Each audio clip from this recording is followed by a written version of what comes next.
Good morning, everyone. Welcome to the Dallas Night. It is a beautiful, beautiful morning under the Empire.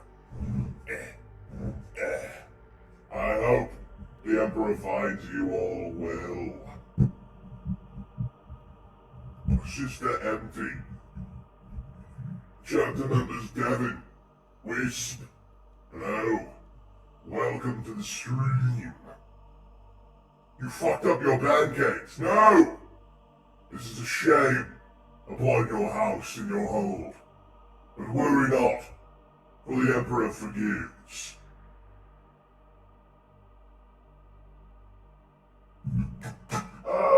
I dropped my thingy. No! The Emperor! I'm sorry! The voice is not to frighten you, Wisp. No. This is simply what it sounds like when I am inside of my armor. Now, excuse me as I find where my little image is, as to make it look like I am a little guy upon the screen. The Emperor forgives, and the Emperor protects. Blessed be his name. Ah, there we go. Right. Well, as per the usual, it is a Friday morning, which means we are once again going to look into the Mournival and see what the story of Loken has in store for us once more. I believe we are actually further than that. We are quite far down the PDF file. Hold on. No, we read this one. Thank you, yes, a very on-time stream. We all recognize that.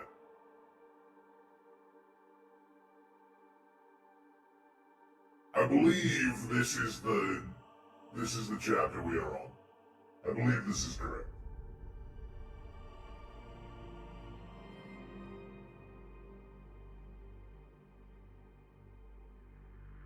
It's true. Eat food. The problem is, Devin, you must use a low heat. You must use a low heat when you make pancakes. That is the secret. And they must be watched. They always cook faster than you may wish.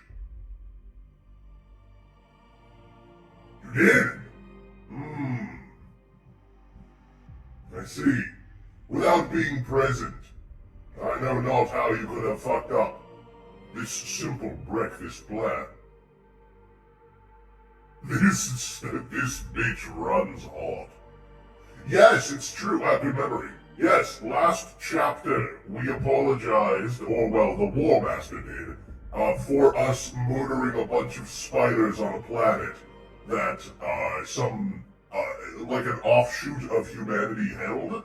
They are humans in most respects, if not slightly genetically mutated from living for hundreds and or thousands of years on a different world than other Terra-born humans. It doesn't matter.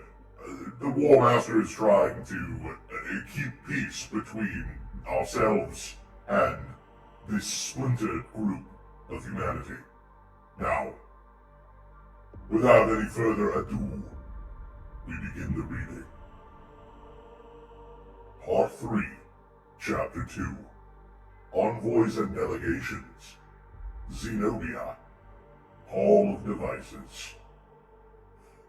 Abaddon was furious. Once the Interrex envoys had returned to their vessels, he withdrew to the others of the Mournival and vented his feelings. 6 months. 6 months warring on murder. How many great deeds. How many brothers lost. And now he apologizes, as if it was an error, a mistake. These Xenos-loving bastards even admit themselves the spiders were so dangerous they had to lock them away. It is a difficult situation, Logan said. It is an insult to the honor of our legion, and to the angels too. It takes a wise and strong man to know when to apologize, remarked Axamand. And only a fool appeases aliens, Abaddon snarled. What has this crusade taught us? That we're very good at killing things that disagree with us, suggested Dorgon. Abaddon glared at him. We know how brutal this cosmos is, how cruel. We must fight for our place in it. Name one species we have met that would not rejoice to see mankind vanish in the blink of an eye. None of them could answer that. Only a fool appeases aliens, or appeases those who seek such appeasement. Are you calling the War Master a fool? Logan asked. Abaddon hesitated. No, I'm not, of course. I serve at his will. We have one duty, Axamand said. As the Morival, we must speak with one mind when we advise him. Torgadon nodded. No, said Logan. That is not why he values us. We must tell him what we think, each of us, even if we disagree, and let him decide. That is our duty. Meetings with the various Interrex and envoys continued over a period of days. Sometimes the Interrex ships sent a mission to the vengeful spirit. Sometimes an Imperial embassy crossed to their command ship and was entertained in glittering chambers of silver and glass, where the aria filled the air. The envoys were hard to read. Their behavior often seemed superior or condescending, as if they regarded the Imperials as crude and unsophisticated. But still, clearly, they were fascinated. The legends of old Terra and the human bloodline had long been a central tenet of their myths and histories. However, disappointing the reality, they could not bear to break off contact with their treasured ancestral past. Eventually, a summit was proposed, whereby the War Master and his entourage would travel to the nearest Interrex outpost world and conduct more detailed negotiations with higher representatives than the envoys. The War Master took advice from all quarters, though Logan was sure he had already made up his mind. Some, like Abaddon, counseled that links should be broken and the Interrex held at abeyance until sufficient forces could be assembled to annex their territories. There were other matters at hand that urgently demanded the War Master's attention, matters that had been postponed too long while he indulged in the 6-month Spider War on murder. Petitions and salutations were being received on a daily basis. 5 Primarchs had requested his personal audiences on matters of general crusade strategy or for councils of war. One, the Lion, had never made such an approach before, and it was a sign of a welcome thawing in relations, one that Horus could not afford to overlook. 36 expedition fleets had sent signals asking for advice, tactical determination, or outright martial assistance. Matters of state also mounted. There was now a vast body of bureaucratic material relayed from the Council of Terra that required the War Master's direct attention. He had been putting it off for too long, blaming the demands of the Crusade. Accompanying the War Master on most of his daily duties, Logan began to see plainly what a burden the Emperor had placed on Horus's broad shoulders. He was expected to be all things, a commander of armies, a mastermind of compliance, a judge, a decider, a tactician, and the most delicate of the diplomats. During the 6-month war, more ships had arrived at high anchor above Murder, gathering around the flagship like supplicants. The rest of the 63rd expedition had translated under Varvaris's charge, 6319 having at last been left in the lonely hands of poor Ragris. 14 vessels of the 88th expedition had also appeared under the command of Tragus Boniface of the Alpha Legion. Boniface claimed that they had come in response to the 140th's plight, and hoped to support the war action on Murder. but it rapidly emerged he hoped to use the opportunity to convince Horus to lend the 63rd strengths to a proposed offensive into Orc-held territory in the Kavas Belt. This was a scheme his Primarch Alfarius had long cherished and, like the line's advances, was a sign that Alfarius sought the approval and camaraderie of the new Warmaster. Horus studied the plans in private. The Kavas Belt offensive was a projected 5-year operation and required 10 times the manpower the Warmaster could currently muster. Alfarius is dreaming, he muttered, showing the scheme to Loken and Torgadon. I cannot commit myself to this. One of Alvarez's ships had brought with it a delegation of an executor, tributai administrators from Terra. This was perhaps the most galling of all the voices baying for the Warmaster's attention. On the instruction of Malkador, the Sigilite, the countersign of the Council of Terra, the executors had been sent through the spreading territories of the Imperium in a program of general dispersal that made the mass deployment of the Remembrancers look like a modest operation.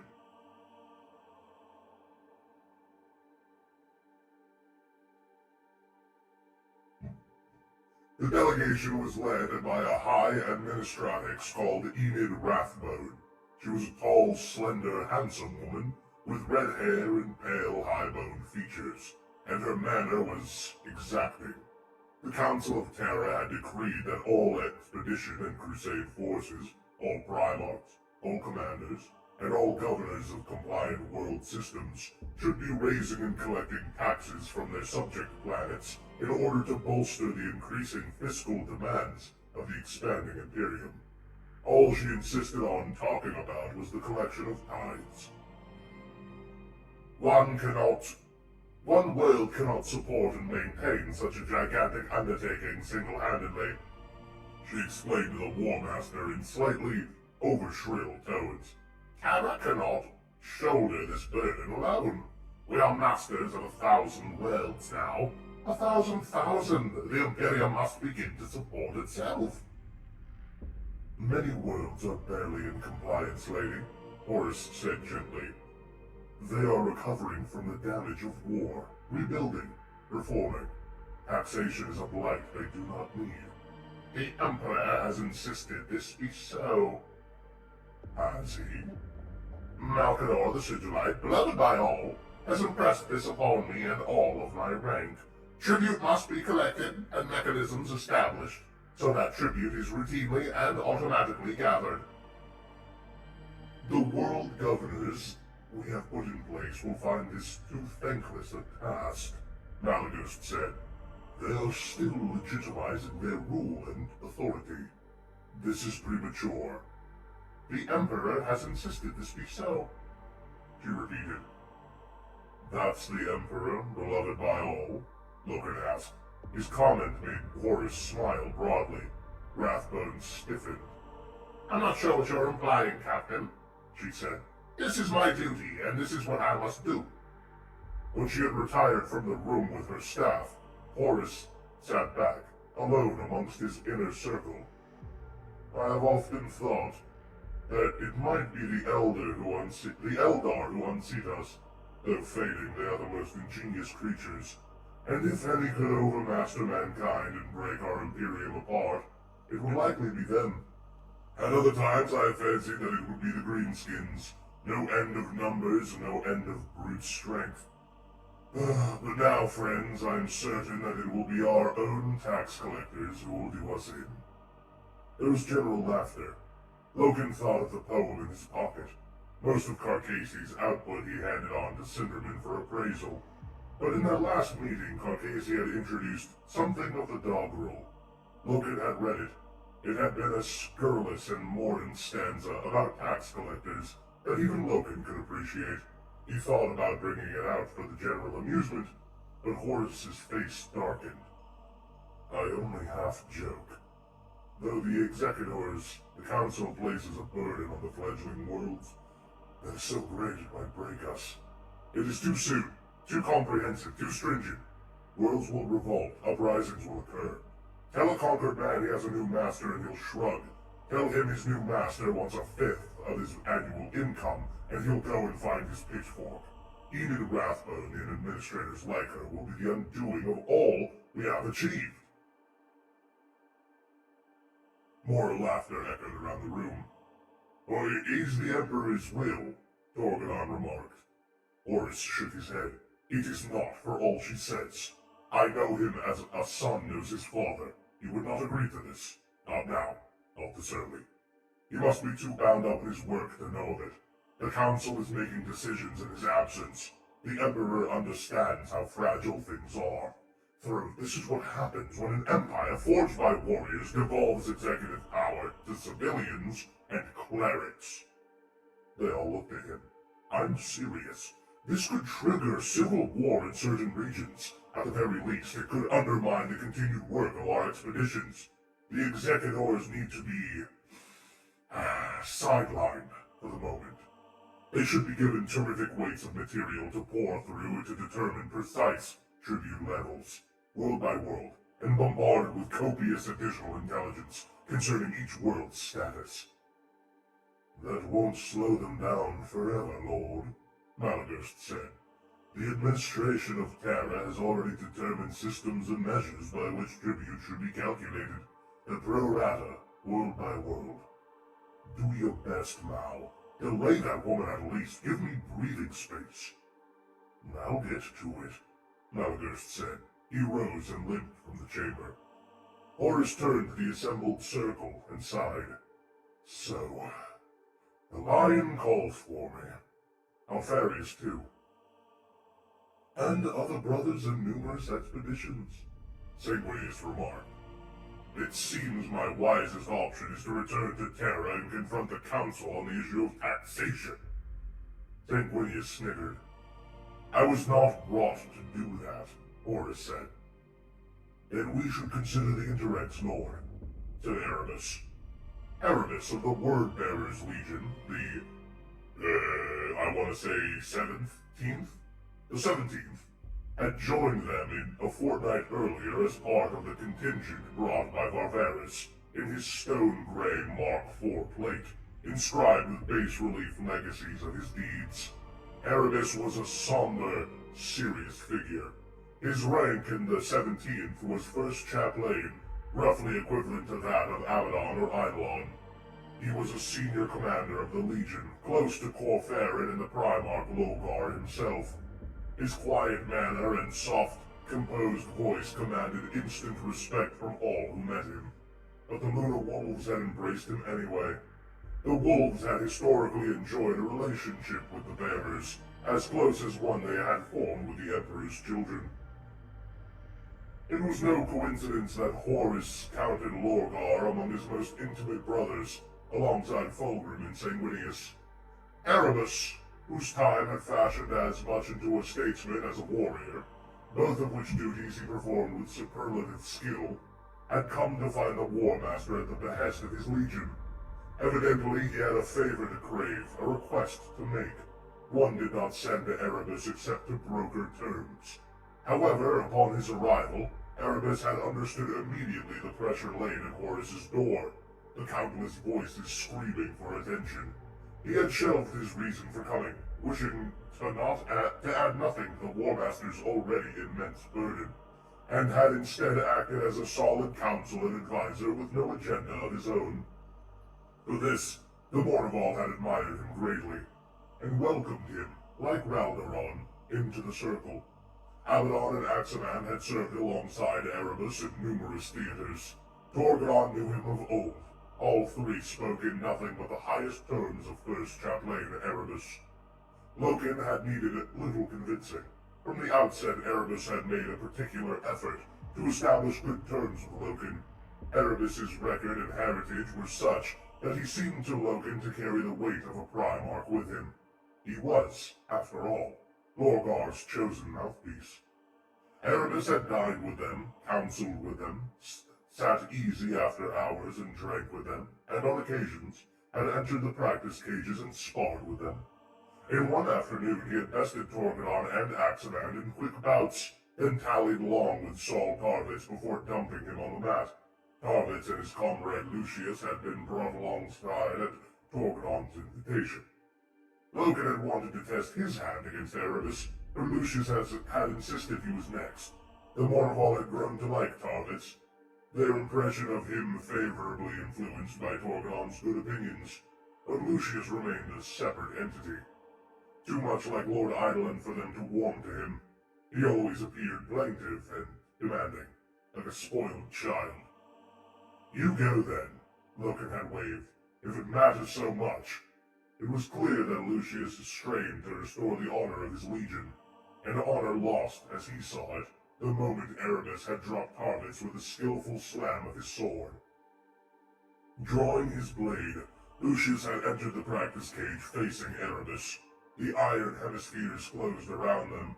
Lucius took a straddled stance, his broadsword held high and close. Erebus kept his own blade extended low. They circled.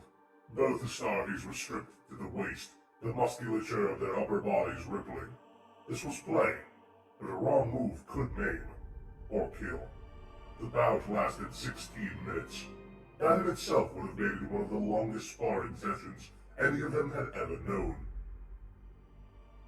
What made it more remarkable was the fact that in that time, there was no pause, no cessation. Erebus and Lucius flew at each other and rang blows off one another's blades at a rate of 3 or 4 a second. It was relentless, extraordinary, a dizzying blur of dancing bodies and gleaming swords that rang on and on, like a dream. Abaddon, Tarvitz, Torgadon, Loken, and Axeman closed around the cage in fascination, beginning to clap and yell in approval of the amazing skill on display. "You'll kill him!" Tarvitz gasped. "At that speed unprotected, you'll kill him!" "Who will?" asked Loken. "I don't know, Garvey, either one!" Tarvitz exclaimed. "Too much, too much!" Axeman cried. "Loken fights the winner!" Torgadon cried. "I don't think so," Loken rejoined. "I've seen winner and loser." Still they dueled on. Erebus' style was defensive, low, repeating and changing each parry like a mechanism. Lucius' style was full of attack, furious, brilliant, dexterous. The play of them was hard to follow. "If you think I'm taking on either of them after this," Loken began. "What? Can you do it?" Torgadon mocked. "No." "You go in next." "Oh, you go in next," chuckled Abaddon, clapping his hands. "We'll give you a bolter to even it up." A very humorous Ezekiel. At the 59th second of the 16th minute, according to the practice cave cron, Lucius scored his winning blow. He hooked his broadsword under Erebus' guard and wrenched the word-bearer's blade from his grip. Erebus fell back against the bar of the practice cage and found Lucius' blade edge at his throat. "Whoa, whoa now, Lucius!" Axeman cried, triggering the cage open. "Sorry," said Lucius. "Not sorry at all." He withdrew his broadsword and saluted Erebus, sweat beading his bare shoulders. "A good match. Thank you, sir." "My thanks to you." Erebus smiled, breathing hard. He bent to pick up his blade. "Your skill with the sword really is second to none, Captain Lucius." "Out you come, Erebus. It's Garvey's turn." "Oh no," Loken said. "You're the best of us with a blade," little Horus insisted. "Show him how the Lunar Wolves do it." "Skill with a blade isn't everything. And get in there and stop shaming us," Axeman hissed. He looked over at Lucius, who was wiping his torso down with a cloth. "You ready for another, Lucius?" "Bring it on." "Oh, he's mad," Loken whispered. "Legion honor," Abaddon muttered back, pushing Loken forward. "That's right. Any way you want me. Show me how a Lunar Wolf fights, Loken. Show me how you win." "It's not just about the blade," Loken said. "However you want it," Lucius snorted. Erebus stood up at the corner of the platform and tossed his blade to Loken. "Sounds like it's your turn, Carviel," he said. Loken caught the sword and tested it through the air, back and forth. He stepped up into the cage and nodded. The hemispheres of bars closed around him and Lucius. Lucius spat and shook out his shoulder. He turned his sword and began to dance around Loken. "I am no swordsman," Loken said. "Then this will be over quickly. If we spar, it won't be just about the blade." Whatever, Lucius called, jumping back and forth. "Just get on and fight me."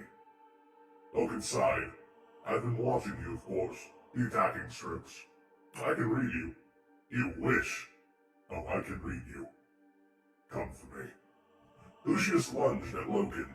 Loken sidestepped the blade down and punched Lucius in the face. Lucius fell back on the mat, hard. Loken dropped Erebus' sword onto the mat. "I think I made my point. That's how a lunar wolf fights.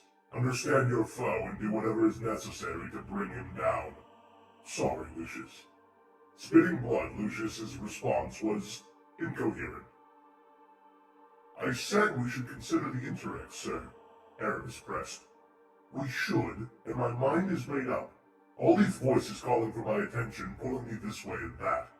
They can't disguise the fact that the Interrex is a significant new culture, occupying a significant region of space. They're human. We can't ignore them. We can't deny their existence. We must deal with them directly. Either they are friends, potential allies, or they are enemies. I cannot turn our attention elsewhere and expect them to stay put. If they are enemies, then they are against us, and they could pose a threat as great as the Greenskins. I will go to the summit and meet their leaders." Zenobia was a provincial capital on the marches of Interrex territory. The envoys had been guarded in revelations of the precise size and extent of the Interrex, with their cultural holdings evidently occupied in excess of 30 systems, with the hard world some 40 weeks from the advancing edge of Imperial influence. Zenobia, a gateway world and a sentinel station on the edge of Interrex space, was chosen to be the site of the summit. It was a place of considerable wonder, escorted from mass anchorage points in the orbits of the principal satellite. The War Master and his representatives were conducted to Zenobia Principis, a wealthy, regal city on the shores of a wide ammonia sea. The city was set into the slopes of a wide bay so that it shelved down the ramparts of the hills to sea level. The continental region behind it was sheathed in verdant rainforest, and this lush growth spilled down through the city too, so that the city structures, towers of pale gray stone and turrets of brass and silver, rose up out of the thick canopy like hilltop peaks. The vegetation was predominantly dark green, indeed so dark in color it seemed almost black in the frail, yellow daylight. The city was structured in descending tiers under the trees, where arched stone viaducts and carved street galleries stepped down into the shoreline in the quiet, mottled shadow of the greenery, where the gray towers and ornate campaniles rose above the forest, where they often capped in polished metal and adorned with high masts from which flags and standards hung in the warm air. It was not a fortress city. There was little evidence of defenses either on ground or in local orbit. Horus was in no doubt that this place could protect itself if necessary. The Interrex did not wear its martial power as obviously as the Imperium, but its technology was not to be underestimated. The Imperial Party was over 500 strong and included Astartes officers, escort troops, and iterators, as well as a selection of remembrancers. Horus had authorized the latter's inclusion. This was a fact-finding mission, and the War Master thought the eager, inquisitive remembrancers might gather a great deal of supplementary material that would prove valuable. Loken believed that the War Master was also making an effort to establish a rather different impression than before. The envoys of the Interrex had seemed so disdainful of the expedition's military bias. Horus came to them now surrounded by as many teachers, poets, and artists as it was warriors. They were provided with excellent accommodation in the western part of the city, in a quarter known as Extratus, where, they were politely informed, all strangers and visitors were reserved and hosted. Zenobia Principis was a place designed for trade delegations and diplomatic meetings, with the Extratus set aside to keep guests reserved in one place. They were handsomely provided with liturge players, household servants, and court officers to see to their every need and answer any question. Under the guided escort of Abracari, the Imperials were allowed beyond the shaded compound of the Extranus to visit the city. In small groups they were shown the wonders of the place, halls of trade and industry, museums of art and music, archives and libraries. In the green twilight of the galleried streets, under the hissing canopy of the trees, they were guided along fine avenues, their splendid squares and up and down endless flights of steps. The city was home to buildings of exquisite design, and it was clear the Interrex possessed great skill in both old crafts of stonemasonry and metalwork, and the newer crafts of technology. Pavements abounded with gorgeous statuary and tranquil water fountains, but also with modernist public sculptures of light and sonics. Ancient lancet window slits were equipped with glass panes, reactive to light and heat. Doors opened and closed via automatic body sensors. Interior light levels could be adjusted by the wave of a hand, everywhere the soft melody of the aria played. The Imperium possessed many cities that were larger and grander and more cyclopean. The superhives of Terra and the silver spires of Prospero both were stupendous monuments to cultural advancement that quite diminished Zenobia Principis. But the Interrex city was every bit as refined and sophisticated as any conurbation in Imperial space, and it was merely a border settlement. On the day of their arrival, the Imperials were welcomed by a great parade, which culminated in the presentation of the senior royal officer of Zenobia, a general commander named Jefta Naud. There were high-ranking civil officers in the Interrex party too, but they had decided to allow a military leader to oversee the summit. Just as Horus had diluted the martial composition of his embassy to impress the Interrex, so it had brought its military powers to the fore. The parade was complex and colorful. Liturge players marched in great numbers, dressed in rich, formal robes, and performed skirling anthems that were as much non-verbal messages of welcome as they were mood-setting music.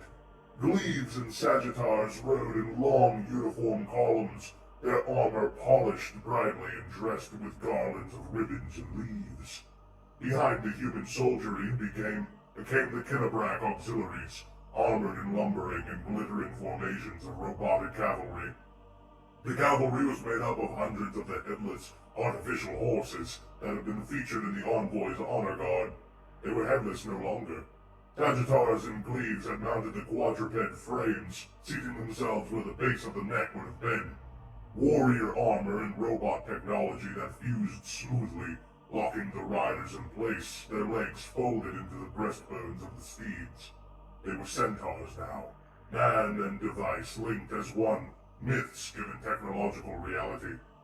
The citizenry of Zenobia Principis came out in force for the parade, and cheered and sang and strewed the route of the procession with petals and strips of ribbon. The parade's destination was a building called the Hall of Devices, a place which apparently had some military significance to the Interrex. Old and of considerable size, the hall resembled a museum, built into a steep section of the bay slopes. The hall enclosed many chambers that were more than 2 or 3 stories high.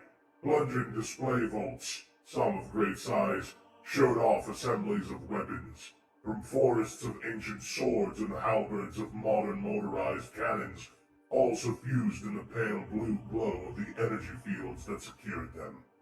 The hall is both a museum of weapons and war devices and an armory, Jefta now explained as he greeted them. Now it was a tall, noble creature with complicated dermatoglyphics on the right side of his face. His eyes were the color of soft gold, and he wore silver armor and a cloak of scalloped red metal links that made a sound like distant chimes when he moved. An armored officer walked at his side, carrying Naud's crested war helm. Though the Astartes had come armored, the War Master had chosen to wear robes and furs rather than his battle plate.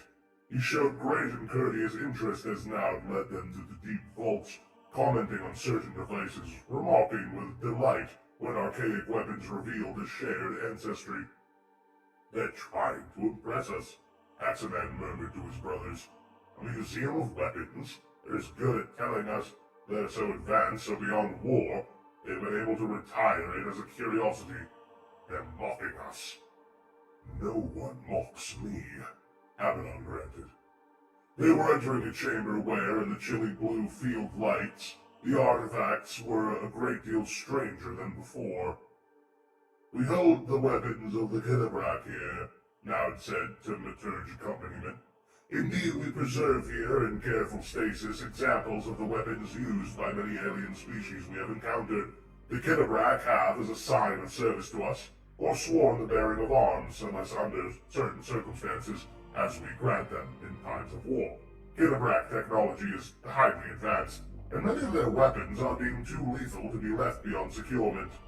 Naud introduced a hulking robed Kilobrak called Astartes, who held the rank of Keeper of Devices, and was the trusted curator of the hall. Astartes spoke the human tongue in a lisping manner, and for the first time the Imperials were grateful for the Maturge accompaniment. The baffling cadences of Astartes' speak were rendered crystal clear by the area. Most of the Kilobrak weapons on display didn't resemble weapons at all. Boxes, odd trinkets, rings, hoops. Naud clearly expected the Imperials to ask questions about the devices and betray their warmongering appetites. But Horus and his officers affected disinterest. In truth, they were uneasy in the society of the indentured alien. Only Cinderman expressed curiosity. A very few of the Kilobrak weapons looked like weapons, long daggers and swords of exotic design. "Surely, General Commander, a blade is just a blade. These daggers, here, for instance, how are these weapons too lethal to be left beyond securement?" "They are tailored weapons," Naud replied. "Blades of sentient metal, crafted by the Kilobrak metallurgists. A technique now utterly forbidden. We call them anathames. When such a blade is selected for use against a specific target, it becomes the target's nemesis, utterly inimical to the person or being chosen." "How?" Cinderman pressed. Naud smiled. "The Kilobrak have never been able to explain it to us. It is a factor in the forging process that defies technical evaluation." "Like a curse? An enchantment?" The aria generated by the Maturge players around them hiccuped slightly over those words. To Cinderman's surprise, Naud replied, "I suppose that is how you could describe it, Iterator." The tour moved on. Cinderman drew close to Locust.